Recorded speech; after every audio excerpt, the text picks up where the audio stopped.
Hey guys, Joe here, the Joe Madden Sports Podcast. I'm joined this afternoon by Melissa Cunningham. Melissa, how's the day going? It's going pretty good. It's flying by. I'm just waiting for these great hockey games tonight. Wow, do we ever have some phenomenal games on our hands tonight? Let's talk about last night. We saw the St. Louis Blues pull out the win over the Colorado Avs. Did you expect to see that one coming last night? Nathan MacKinnon played phenomenally too, by the way. Yeah, McKinnon was phenomenal. It's funny because I actually took a series prop bet on him pre-series that he would score over 2.5 goals. And last night I was like thinking the Avs would close it out, and I'm like, I'm probably not going to hit this. And then he hits the hat trick, and I'm like, well, this is awesome, So it's kind of disappointing that they couldn't win for him just because that final goal was just something that you don't see very often. And he definitely is one of the best playing the game right now. And I really want the battle of McDavid versus McKinnon. I think that would be a super fun series, but we got to see kind of what happens. So props to the Blues. I mean, they were completely deflated there in the first and going down 3-0. It's kind of one of those situations where you go in the locker room and you got to look at yourself and say, all right, our time is done and we're going to go pack our bags and go to the golf course, or, let's bring this home. And even after going down 4-3, the fact that they tied it up there in the final minute is crazy. So props to them. I think Game 6 will be a fun Friday night and nice for us because we get to continue to watch this series that's been fun with a lot of goals and a lot of good or a lot of crazy goaltending situations too with who's still having to play for Bennington. So lots of fun. Yeah, absolutely. I'm really hoping the St. Louis Blues Colorado Avalanche go to Game 7. I'm being selfish here. I want as much hockey as we can get. Let them fight it out in Game 7. Hopefully, those poor fans would go crazy because Colorado is obviously cursed in the second round. So, oh yeah, we look at the fans last night, and it looked like Colorado was going to take that after the first period. They just really were dominating in that first period. It's going to be interesting to see how it comes out on Friday night. But looking at tonight, Melissa, we have two great games on the board. The Carolina Hurricanes, New York Rangers. We know the Canes have not been able to win on the road. This game is, in my opinion, they have to win this game tonight. Do you think they get it done? Yeah, I think in this entire series, whoever wins tonight, whether it's the Rangers or the Canes, I think that's going to be our series winner. Based off of how the Canes have been playing, they should win tonight just because they have been playing extremely well at home. But they've surprised me. I thought that they would play the Rangers a lot tougher in this series. I think that they've had to make a couple adjustments from on the lines and changing up a little bit. I thought that this series would go to Game 5 and Canes would win 4-1. But obviously that's not the case. And it's crazy to see how poorly the Canes have played on the road, and not just this series, but against the Bruins too. And you just can't do that. You got to continue to play on the road. And I think that they did do well in Game 3, and Game 4 was just they fell apart, lots of penalties. So tonight they should get it done. I personally hope they get it done because I do have them at -1.5 to win the series as well. But they just have to keep their composure. When they are on the road, they've been taking too many stupid penalties. They're not being very disciplined, and they just need to come out tonight and be relaxed, and take advantage of their own power plays, which they also struggled with on the road. So I think they get it done. I would only probably look at them in regulation just because the money line is a little juiced right now, which is crazy because they go from being dogs on the road to now they're heavily juiced at home, which makes sense due to their record. So I would only look at them in regulation tonight. Yeah, it's crazy to look at the stat where the home teams won every one of the last 12 games for the Canes. Mind-boggling for sure. They're not able to get stuff done on the road. Any thoughts on this total of 5.5? Because I am leaning to the over in this one. I think the first period probably stays under, but I think if the Canes want to win this, we know the Rangers can get the goals on Ranta. We've seen that when they were playing in New York. I think they could be in his head a little bit. I think this one probably is the one game that goes over. Yeah, I've rode the over, I think, twice now because it's been right around +110, +115.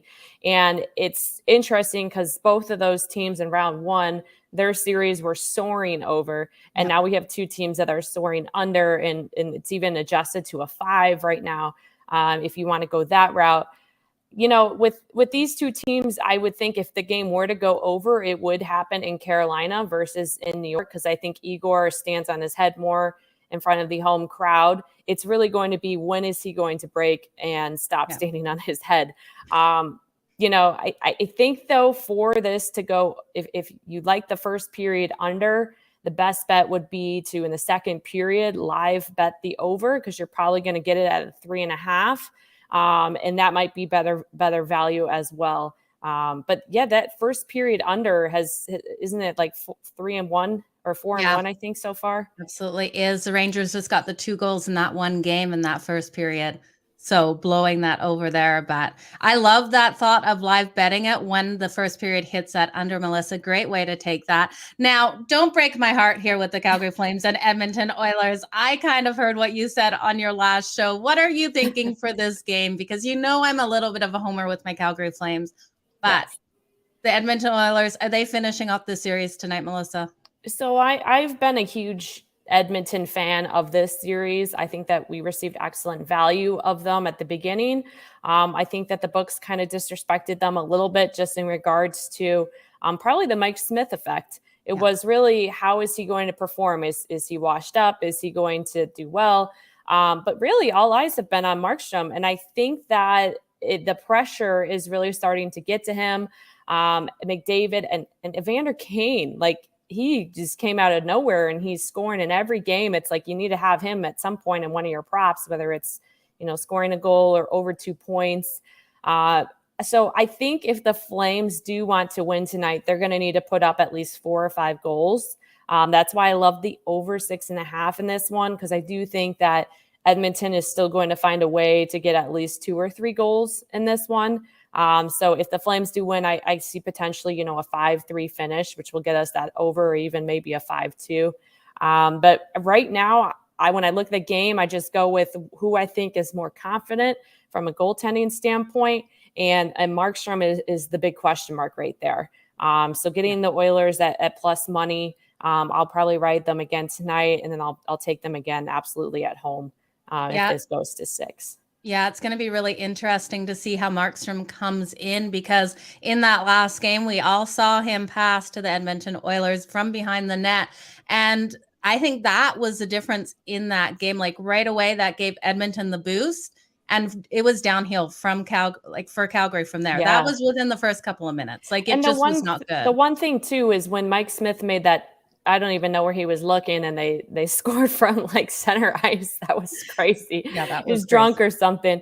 But what I really is, you saw the Edmonton Oilers respond, and when you have such a crazy thing happen like that, and they responded so fast and they got the win, it just shows that there's a lot of confidence riding with that team right now. It's going to be a great game. I think this entire series has been so much fun to watch with all the goals. Everyone probably loves this type of series when you have goals going back and forth. If you're a newer hockey watcher, a lot of old school people like the low scoring games. They can watch the Canes game. I have to tell you, I love the hard hitting ones. I don't mind the high scoring as long as it's hard hitting. I love and it gets chippy. Absolutely. And I think we'll definitely get that chippiness again tonight. But I think Johnny Gaudreau really is going to be the one who has to step up. He's obviously their best player, and he might need another year under him before he can really start to make a run with this team. But I think he'll be a huge playmaker tonight too. Yeah. See, my biggest fear, Melissa, is if they don't go through, Johnny Gaudreau, I don't think will be with the Calgary Flames next year. I think he'll be looking to move. So he's going to do phenomenal in his career wherever he ends up. I hope he ends up staying in Calgary, but I'm not putting money that he does. So it's going to be heartbreaking for us Calgary fans if he moves. Yes. Okay, Melissa, I got to ask you, Nathan McKinnon or Connor McDavid, who do you think would win that battle?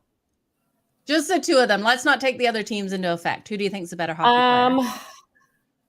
That's tricky. It is. That's so hard. I would take McDavid. Okay. Yeah. Just because I think from a player standpoint, McDavid has, he's better on the ice with making other players look good on his Yeah. lines. And I think that he is probably the best in the game right now. Yeah, and you know what? I gave Connor McDavid such a hard time at the start of the season. I've seen him really mature this season. I was talking about this earlier, where he really used to hang his head when they got down last season. We're not seeing it this season. He's really matured as a player.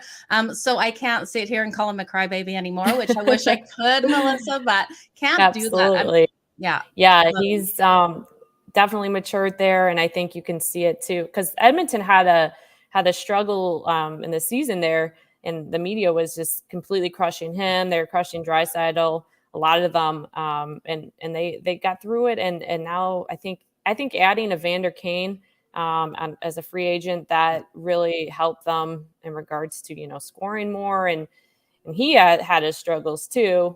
We don't know if he's still gambling or whatever he was doing. Yeah. So he's been a huge addition to that team. And I think if they didn't have him, they probably would have lost that first round against LA. But Kane was really kind of the difference maker. And McDavid's making him shine as well. Yeah. So he is, and I think it was a pivotal shift for the Edmonton Oilers getting Evander Kane, like you were saying. It just really did ignite something in that team, and I wish I could say it didn't, but Evander Kane really has been a great asset to the Edmonton Oilers. You guys know I hate talking up the Edmonton Oilers, but I have to give my hats off to them in this situation. absolutely. Melissa, I really appreciate you joining me to talk hockey today. All the best in all of your bets. Where can everyone find you on social media? Yeah, so I'm just on Twitter. My tag is mcunningham33.